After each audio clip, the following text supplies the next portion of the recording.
Plans changed? Here's how to cancel a hotel reservation on the Booking.com app, step by step in under 2 minutes.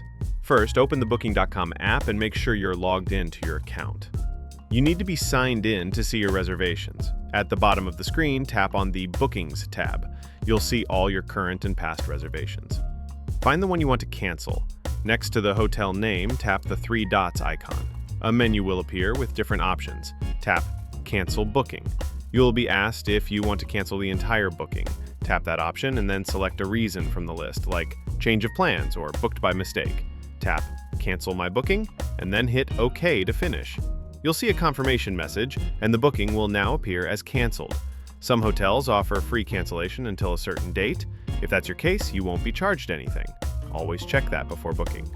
And that's how to cancel a reservation on Booking.com. Like and follow for more travel app tutorials, and feel free to ask for another guide in the comments.